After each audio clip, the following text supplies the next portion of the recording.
BSP news Hindi. हमारे साथ हैं बागपत विधानसभा के अध्यक्ष मिस्टर आवेश कुमार। अभी हम इनसे बहन जी के बारे में कुछ सवाल करेंगे। तो आवेश कुमार जी, बहुत बहुत धन्यवाद। सबसे पहले आपके बीएसपी हिंदी न्यूज़ के देख रहे दर्शकों को मेरा नमस्कार, जय हिंद। माननीय आवेश कुमार जी, हम आपसे जानना चाहते हैं बहन जी के बारे में। आजकल बहुत सारे सवाल हैं लोगों के कि बहन जी आजकल कुछ रैलियाँ नहीं कर रही हैं, करती हैं, लोगों के बीच में सड़कों पे नहीं आती हैं, तो इस बारे में आपको क्या कहना है? और बहन जी की कार्यशैली आने वाले समय में जो मतलब पीएम चेहरे के रूप में जो विपक्ष देख रहा है वो एक सिर्फ मान्यवर बहन जी हैं, मान्य बहन जी हैं, उसके अलावा विपक्ष में कोई भी ऐसा नेता नहीं है जो सीनियरिटी में इस तरह का हो जो प्रधानमंत्री की कुर्सी को संभाल सके। तो इस बारे में आपको क्या कहना है? और ये भी बताएं कि हमारे दर्शकों को जो लोग इस तरह की बातें करते हैं कि बहन जी जो है सड़कों पर नहीं आ रही हैं और लोगों से बातें नहीं कर रही हैं, मतलब रैलियाँ नहीं कर रही हैं, तो इस बारे में आपको क्या कहना है? देखिए, आजकल जो ये सवाल है कि भाई बीजेपी को जो हराने वाली पार्टी है वो गठबंधन है। आपका कहने का मतलब ये है कि भाई बहुजन समाज पार्टी की माननीय सुप्रीमो जो है वो कर क्या रहे हैं।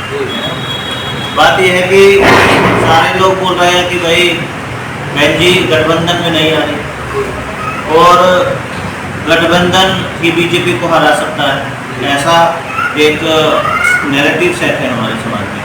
पर आपसे मैं पूछना चाहता हूँ कि भाई ऐसा कौन सा एजेंडा है जो गठबंधन बना हुआ है, जिसको इंडिया गठबंधन कहते हैं, कि उनके पास ऐसा कौन सा एजेंडा है जो बीजेपी को हराने में कारगर साबित है? अब आप बात करेंगे कि भाई बीजेपी तो हिंदुत्व का एजेंडा लेकर के चलती है, वो कहती है कि भाई हम हिंदू राष्ट्र बनाना चाहते हैं। तो जब वो हिंदू राष्ट्र का एजेंडा लेकर के चल रही है तो ऐसा कौन सा एजेंडा जो इंडिया गठबंधन है वो कह रहा है कि भाई ये एजेंडा हमारे पास है, इसको हम इस देश में लागू करना चाहते हैं, तो बीजेपी को हम हराते हैं। तो आप देखो कि कांग्रेस क्या कर रही है, समाजवादी पार्टी क्या कर रही है, और जो उसके साथ की और सहयोगी हैं जितने भी पार्टी हैं वो सारी पार्टी कौन से एजेंडे को लेकर के चल रही है। तो आप देखेंगे कि वो भी हिंदुत्व के एजेंडे पर रही है, चाहे कांग्रेस के राहुल गांधी हो, चाहे अखिलेश यादव हो, वो भी मंदिर का निर्माण कर रहे हैं, वो भी मंदिर के मुद्दे को लेकर के आ रहे हैं। तो उनके पास कोई एजेंडा नहीं है जिससे कि वो बीजेपी को क्या कर सके, बीजेपी का मतलब मोटिवेट कर सके। तो लेकिन बहन जी के पास ऐसा एजेंडा है। तो बहन जी के पास क्या एजेंडा है? वो है इस देश के अंदर समता समाज की स्थापना करना।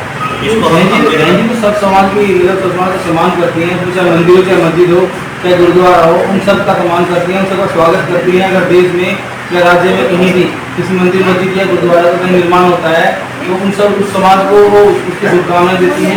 ऐसा किसी मंदिर मस्जिद नहीं, मैं वही बता रहा हूँ कि देश में अगर बीजेपी को कोई खत्म कर सकता है, बीजेपी की सांप्रदायिक ताकतों को कोई तोड़ सकता है, तो वो है बहन जी के द्वारा जो संपन्न समाज है, जो समानता के आधार पर स्थापित है, वो अम्बेडकरवाद है। जो ब्राह्मणवाद है उसका तोड़ अम्बेडकरवाद है। जिसको सबसे ज़्यादा कौन अपनी पार्टी में लेकर के चलती है वो बहन जी। आप देखेंगे कि बहन जी ने गठबंधन पार्टियों से नहीं किया, पार्टी का जो चरित्र है वो वही हिंदुत्ववाद पर टिका हुआ, लेकिन बहन जी ने जो गठबंधन किया है वो किससे किया है? समाज से किया है। आप देखिए मेरठ की जो 3 सर्व समाज से किया है। समाज में कोई ऐसा जाति नहीं है जिसमें बहन जी ने भी घटना किया है। तो आपके कहने का मतलब ये है कि बहन जी सब समाज को सम्मान करती हैं, चाहे वो दलित हो, मुस्लिम हो, ओबीसी हो, एससी हो, माइनॉरिटी हो, जो भी हो, मतलब बहन जी सब समाज का सम्मान करती हैं और बहन जी सब समाज का सब धर्म का सम्मान करती हैं। और उसमें मतलब बहन जी की पार्टी में आपने ये भी देखा होगा कि बहन जी सब समाज को टिकट भी दे दी है, चाहे वो